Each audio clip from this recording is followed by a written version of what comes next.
वैर द्वेष की ना हो नीति, ना हो नीति। स्वार्थ अराति को स्थान न देना, स्वार्थ अराति को स्थान न देना। हो प्रेम परस्पर बहाती रहना, वैर विरोध न ईर्ष्या करना। हो प्रेम परस्पर बहाती रहना। जैसे गौ बछड़े को चाहे, चाट चाट उसे प्रेम दिखाए, प्रेम दिखाए।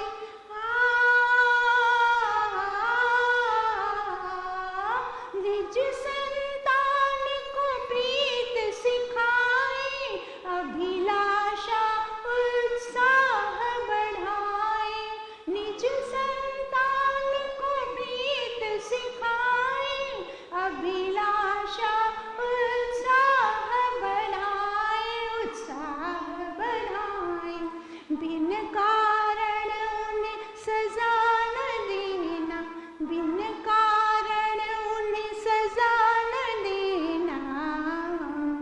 हो प्रेम परस्पर बहाते रहना, वैर विरोध न ईर्ष्या करना।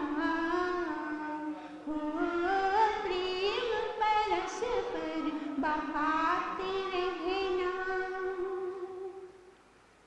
हर परिवार छोटा संसार है, पाठशाला जैसा संस्कार है।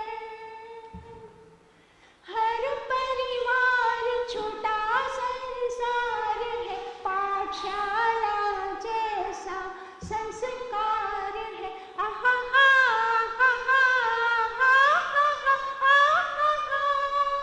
समता प्रेम की विद्या सीखी, इसमें शुद्ध व्यवहार भी देखी।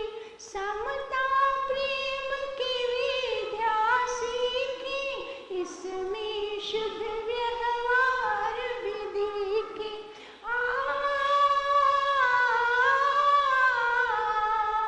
छुआछूत मानव ना सीखी, भेद भाव पर आंखें नीचे, आंखें नीचे। प्रीत है सागर सुखा न देना, प्रीत है सागर सुखा न देना। हो प्रेम परस्पर बहाते रहना। हो प्रेम परस्पर बहाते रहना, वैर विरोध न ईर्ष्या करना, वैर विरोध न ईर्ष्या करना। हो प्रेम परस्पर बहाते रहना।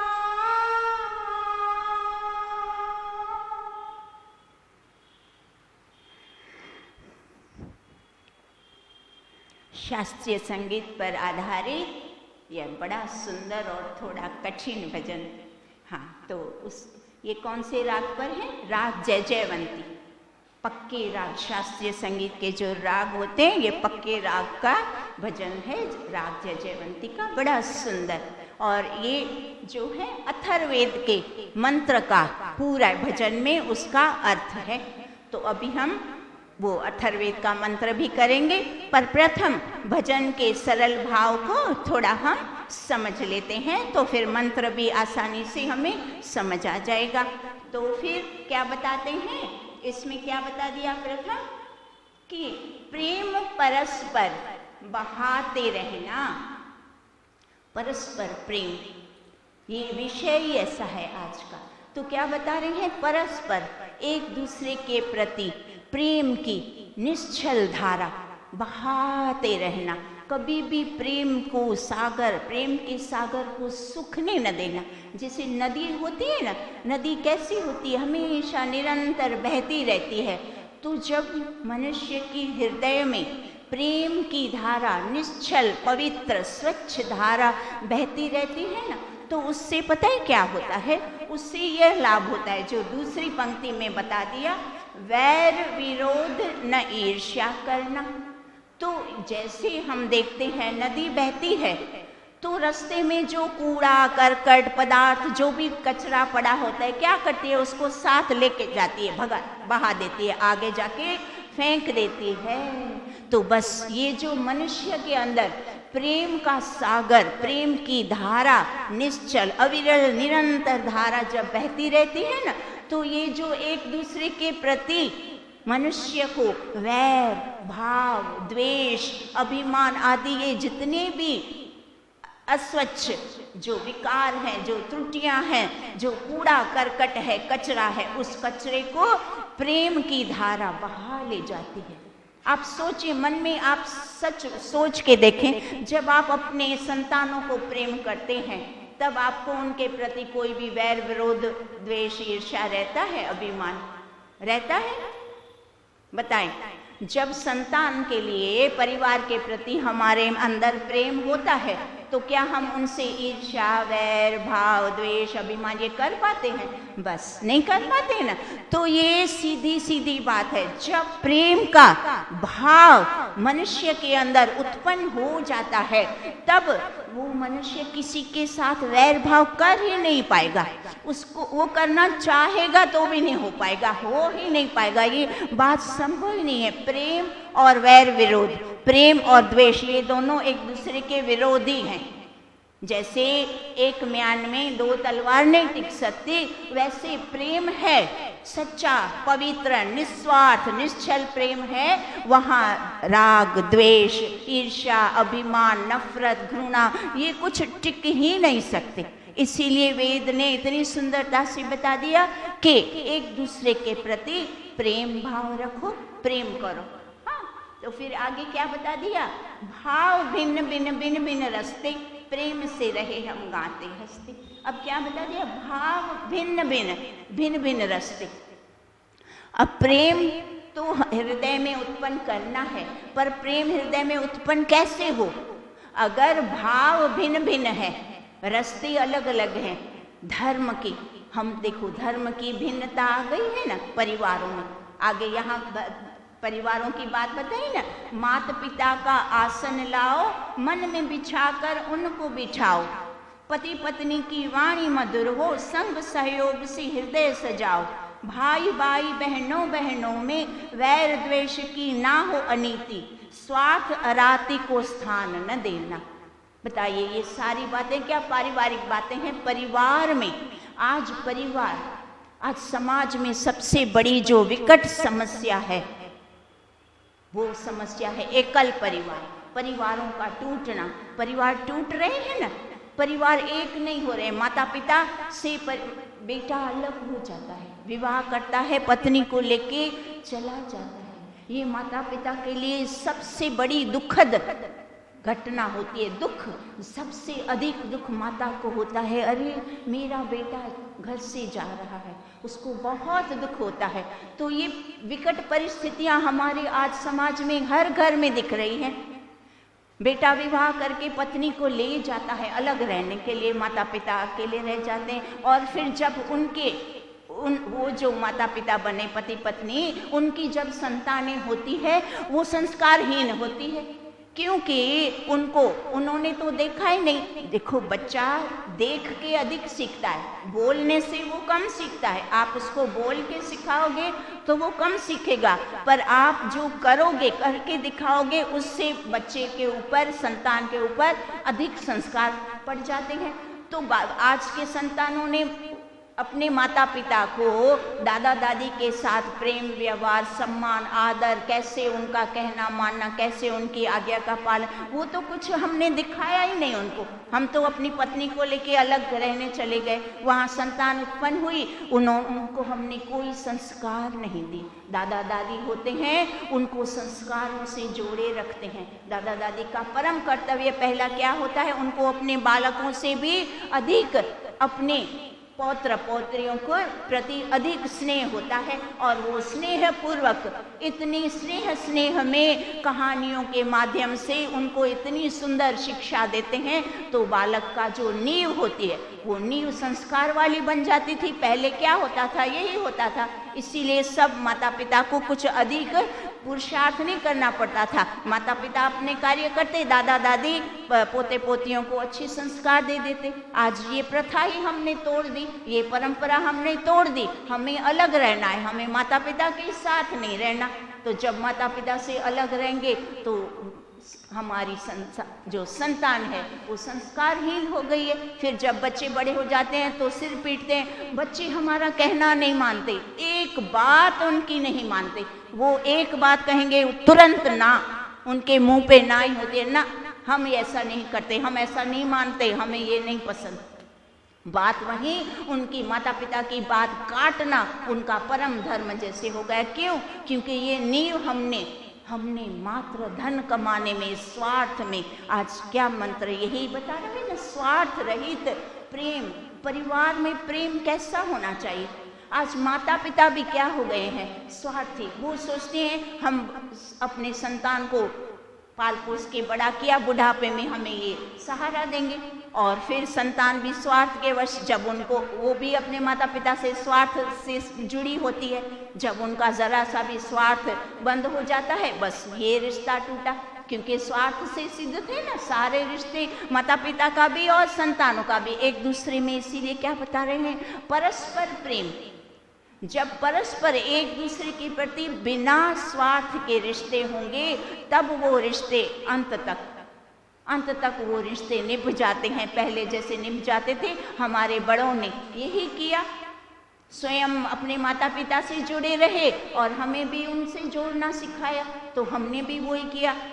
पर जिन्होंने ये छोड़ दी परंपरा, तो आज ज्यादातर वही है, बड़ी समस्या है। एकल परिवार सबसे बड़ी मुख्य समस्या है। और दूसरी समस्या क्या बता दें, भाई बहनों में देखो, भाई के प्रति जरा प्रेम नहीं, एकदम एक दूसरे की जरा सी थोड़ा सा भी प्रॉपर्टी में, कुछ भी धन में, विरासत में जो भी भाग कम मिला, बस एक दूसरे पर केस या मारा मारी, लड़ाई झगड़े, वैर विरोध, हमेशा के लिए तू तेरे घर मैं मेरे घर। हम कभी संबंध नहीं रखेंगे, हम एक दूसरे से बात ही नहीं करेंगे। क्यों? तुम्हें अधिक ले लिया, मुझे कम मिल गया।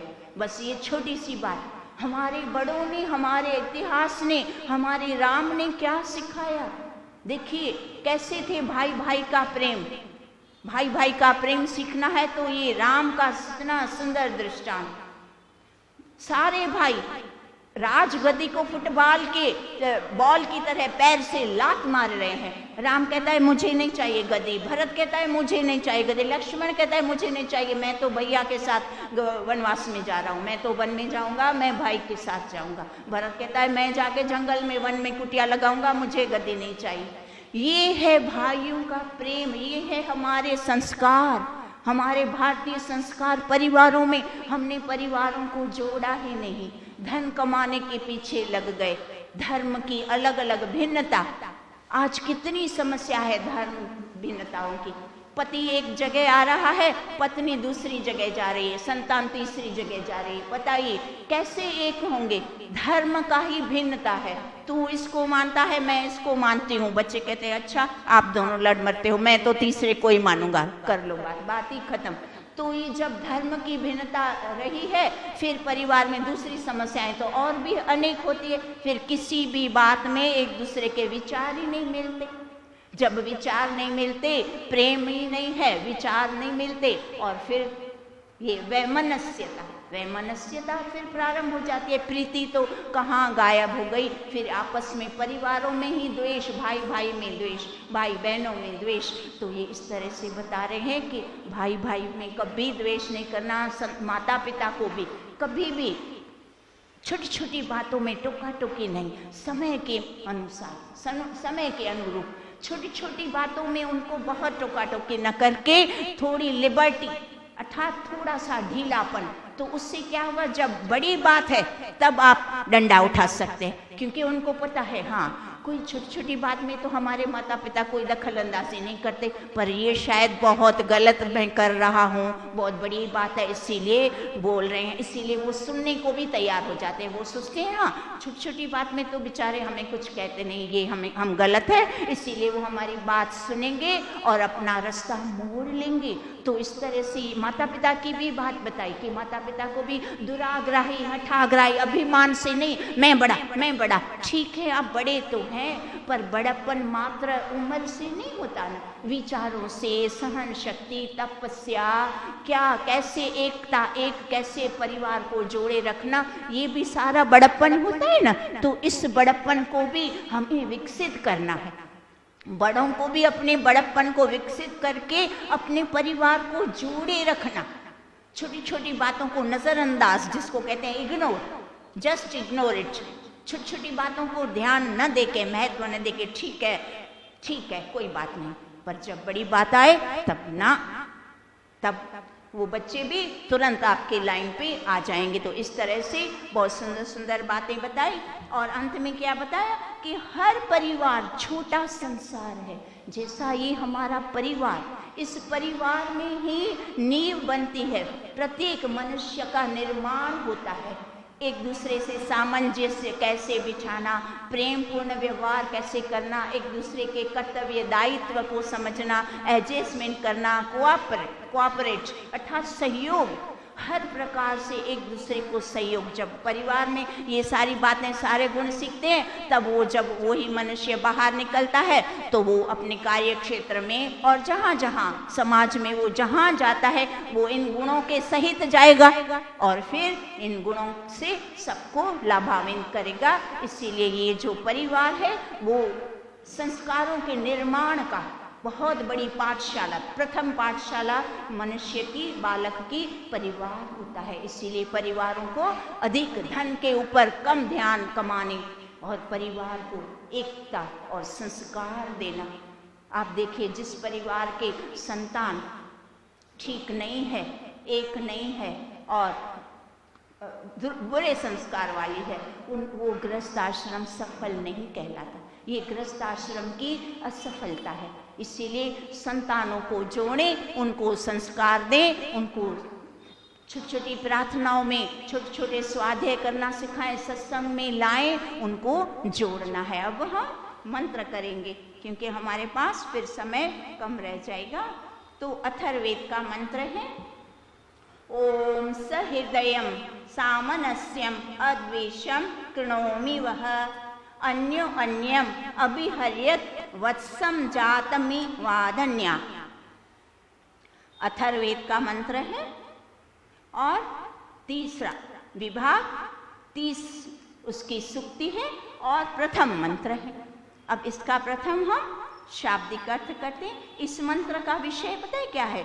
परस्पर प्रेम व्यवहार। मंत्र का पूरा विषय यही है, परस्पर प्रेम का व्यवहार कैसे हो, वो पूरे मंत्र में सिखा दिया।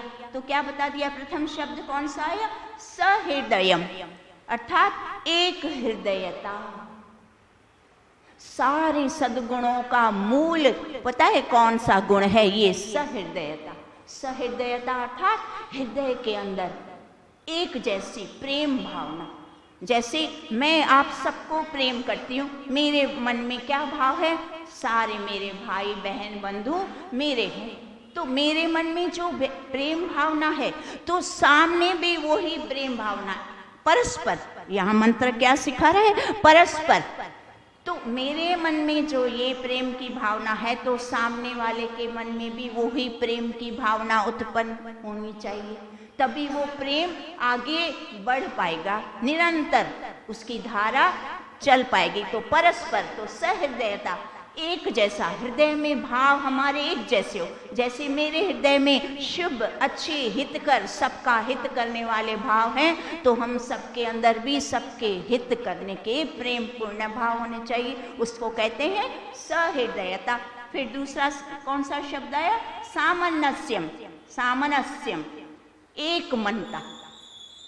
सामनस्यम, एक मनता, अर्थात मन में जो विचार उत्पन्न होते हैं वो भी एक जैसे हो।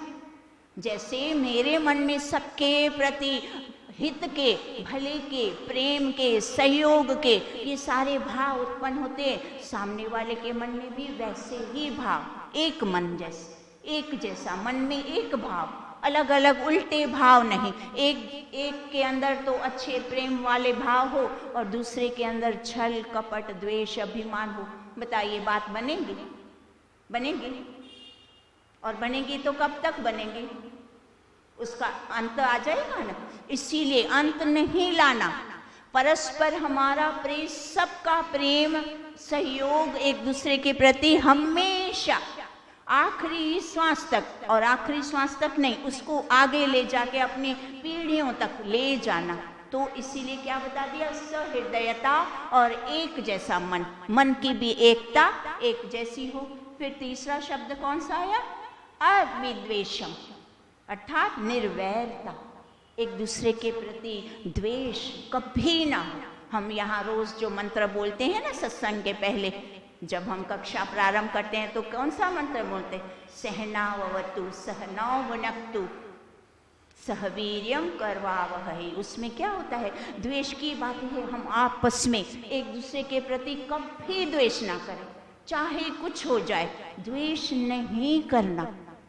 छोटी छोटी बातों को अगर एक दूसरे की कमियां दिख भी रही है, मुझे निकालने के लिए ही हमें यह मनुष्य जन्म मिला, तो इसीलिए हमें क्या करना है? एक दूसरे की कमियों को निकालना है।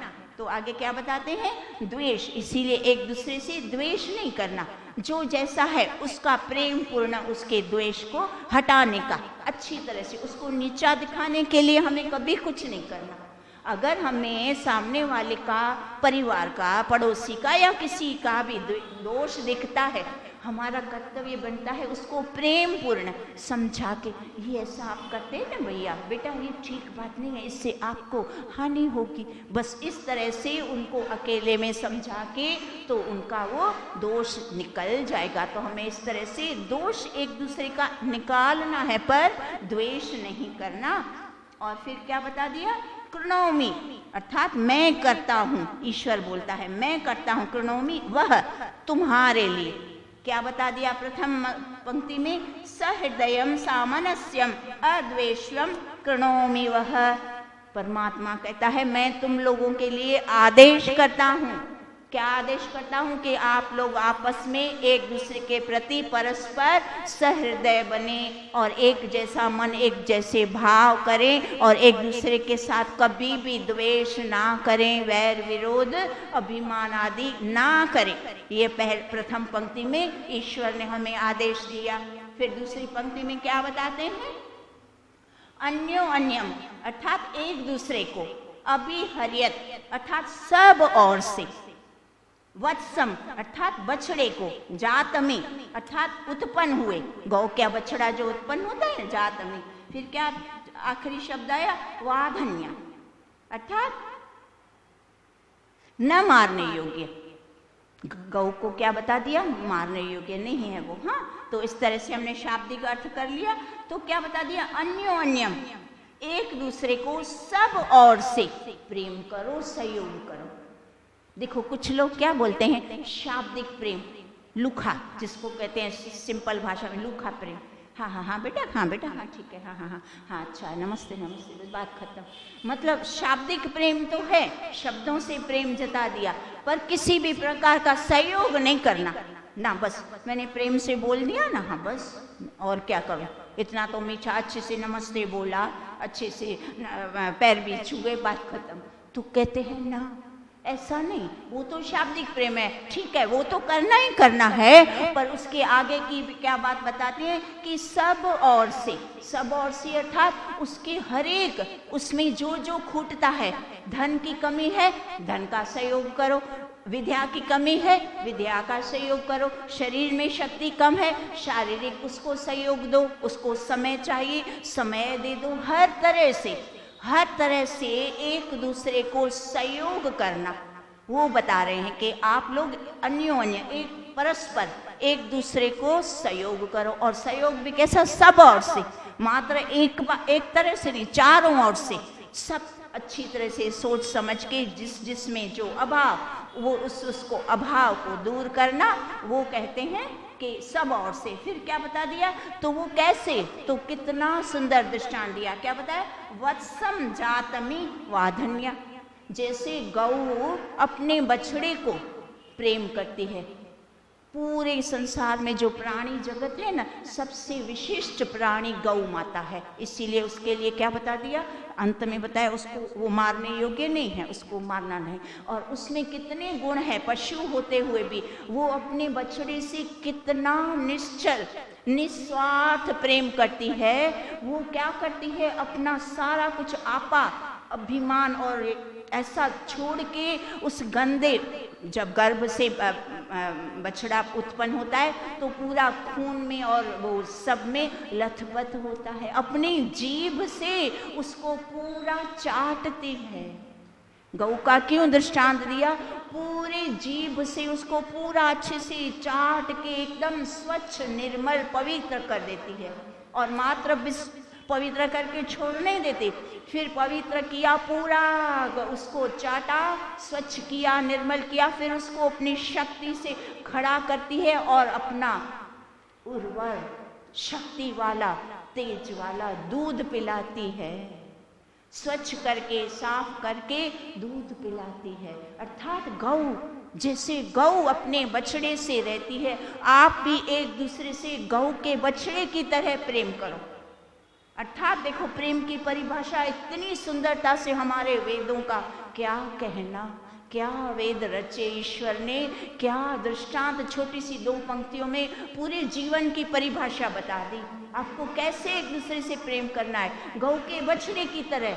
जैसे गौ, उसको उसका गंध कचरा दिखता नहीं, वो अपने जीभ से चाटती है, बस वैसे ही आप एक दूसरे के दोषों को देख के एकदम से कैसे निंदा चुगली, ये ऐसा वो ऐसा, ये ऐसा वो ऐसा, हमारे मन में भी भाव आते हैं, वाणी में भी आते हैं और हमारे करनी में भी आ जाते हैं। तो क्या सिखाते हैं ना, ऐसा कुछ नहीं करना। हर एक की योग्यता अपनी है, ठीक है, आपकी थोड़ी योग्यता अधिक है, अच्छी बात है, तो अपनी योग्यता को बढ़ाओ और उस योग्यता से सामने वाले के दोष को, जैसे गाय चाट रही है, चाटो ना, प्रेम से चाटो। अर्थात प्रेम पूर्ण, बड़ी प्रेम से, नम्रता से, श्रद्धा पूर्वक उसके दोष को दूर करोगे तो वो दूर हो जाएंगे। और अगर नहीं भी हो रहे तो भी कोई बात नहीं, एक दूसरे को स्वीकार करना, एकता बनाए रखना, प्रेम को नहीं छोड़ना। तो ये बात हमें इस दृष्टांत से सिखाई जा रही है। फिर इसमें कितनी सुंदर बात बताती है, हम भाव अर्थ सुनते हैं। एक हृदय, एक हृदयता, एक मनता और निर्वैरता तुम्हारे लिए मैं करता हूँ। एक दूसरे को सब ओर से तुम प्रीति से चाहो, जैसे न मारने योग्य गौ उत्पन्न हुए बछड़े को प्यार करती है। ईश्वर उपदेश करता है, सब मनुष्य वेदानुगामी होकर सत्य ग्रहण करके एक मत करें और आपा अर्थात अभिमान छोड़कर सच्चे प्रेम से एक दूसरे को सुधारें। जैसे गौ आपा छोड़कर तद्रूप होकर पूर्ण प्रीति से उत्पन्न हुए बच्चे को जीभ से चाट चाट कर शुद्ध करती और खड़ा करके दूध पिलाती और पुष्ट करती है। कितना सुंदर उसका भावार्थ बता दिया अच्छी तरह से हमें। तो हमें क्या सिखाया जा रहा है, हम भी वेदों का अनुकरण करें। जो मंत्रों में हमें सिखाया जा रहा है उसको चिंतन मनन करके आपस में प्रीतिपूर्ण व्यवहार करना सीखिए। आज के मंत्र का सारी यही है, पूरे मंत्र का यही विषय है और भाव है कि एक दूसरे के प्रति अच्छा निश्चल प्रेम, निस्वार्थ प्रेम करें। अपने परिवार में भी, अपने समाज में, अपने जहाँ भी जाएं तो पूरे समाज में, राष्ट्र में, परिवार में प्रेमपूर्ण व्यवहार बनेगा तो एकता बनेगी। और अभी एकता की अधिक आवश्यकता है। तो हमारा समय हो चुका है, आगे का हम अगली बार करेंगे।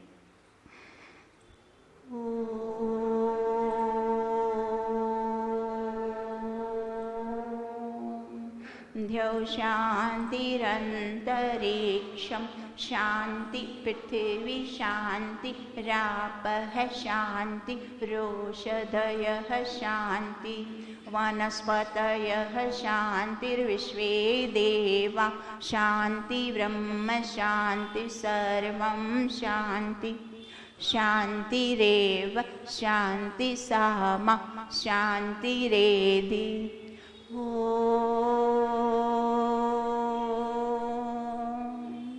शान्तिः शान्तिः शान्तिः। सर्वेभ्यो नमः। आप सबका बहुत बहुत धन्यवाद।